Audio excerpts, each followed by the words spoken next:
I moved to this beautiful country, I've never expected to stay on a stage and literally talking about trash. But I'm currently also in the process of building up the first real recycling solution here in Cyprus, I'm very proud of. But I also want to talk about social media. So at first, for the people who don't know me, my name is Niklas. I'm calling myself the Island Keeper because I started an initiative. I was also litter picking, to be honest, and I firstly did it alone without a phone, and I wanted to spread awareness, so that's why I uploaded the videos. And so far it went very good.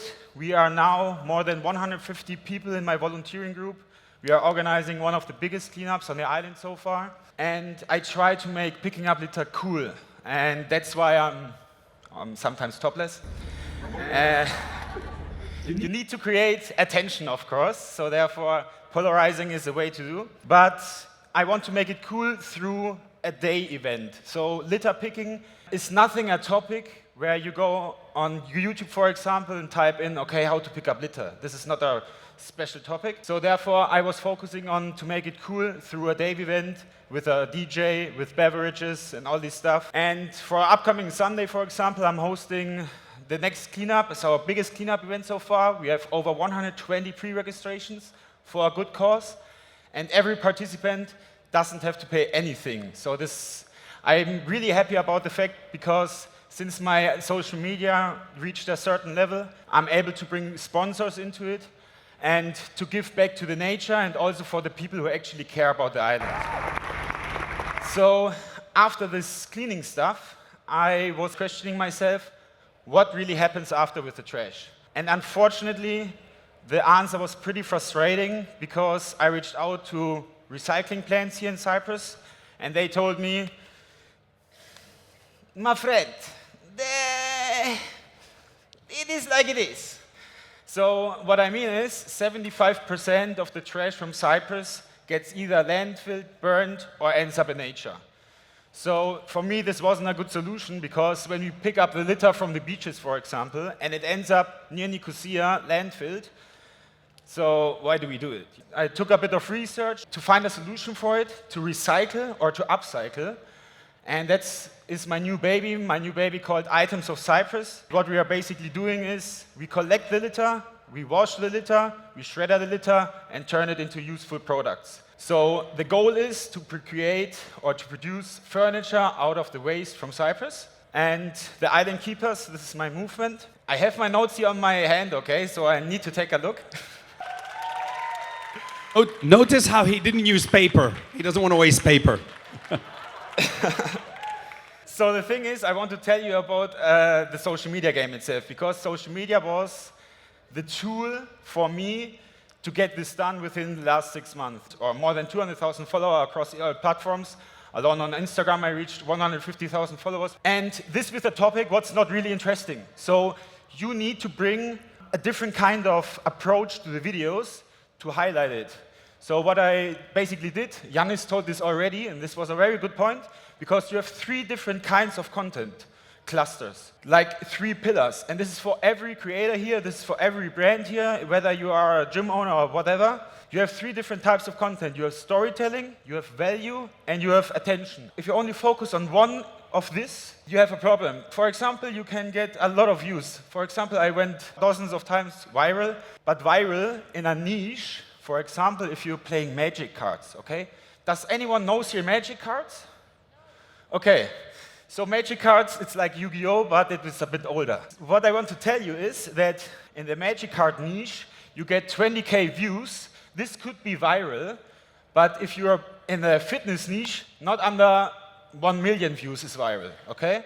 But going viral is one thing. I have, like, for example, a video, it has almost 3 million views, and I gained 2,000 followers from it. But in the other side, I have a storytelling video of me where I have 500,000 views only, but I gained 30,000 followers. So it's really necessary or important that you're playing all the 3 clusters, storytelling, value, and attention. And when it comes to Reels in general, I noticed that a lot of people don't really know what to post or what performs good. We all know that a Reel should have a hook, right? A Reel should have a hook. But the second thing, what comes after the hook?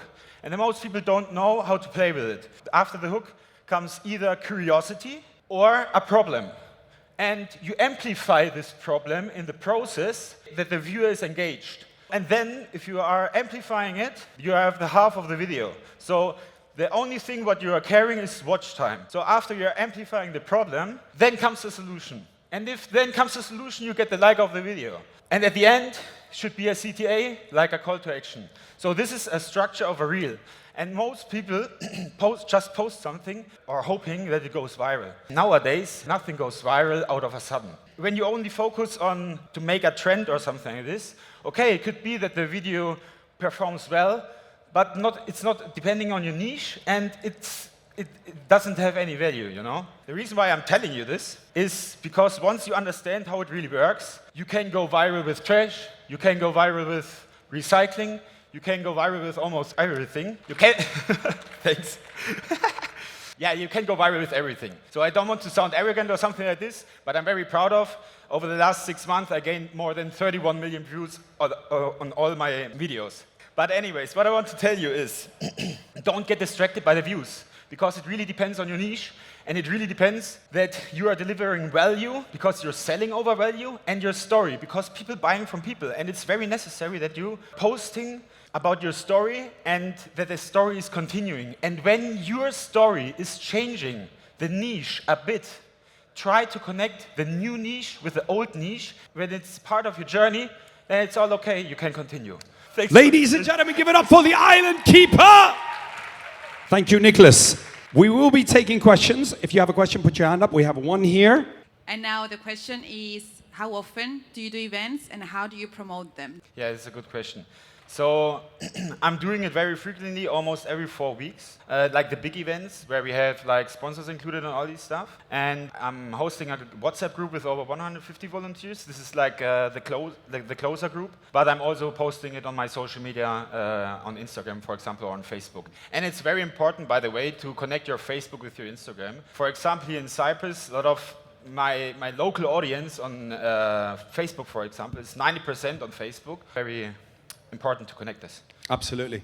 We'll take one more. Go on. We need to stop the people that are littering. 100%, 100%. I mean, this is the biggest problem, and to be honest, it's the older generation, not the younger generation, because I had some speeches in schools, for example, and the people or the students were very good educated. That's why I told you to use Facebook, to be honest, because the older generation is literally on Facebook.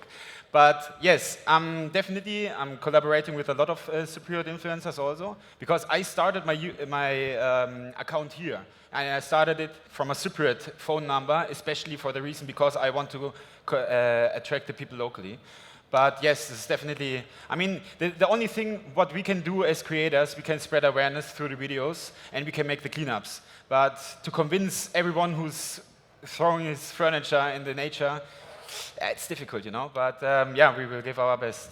Thanks for the take. Thank you very much. You're the man. We love what you're doing. Keep doing it. Thank you. Ladies and gentlemen, the Island Keeper.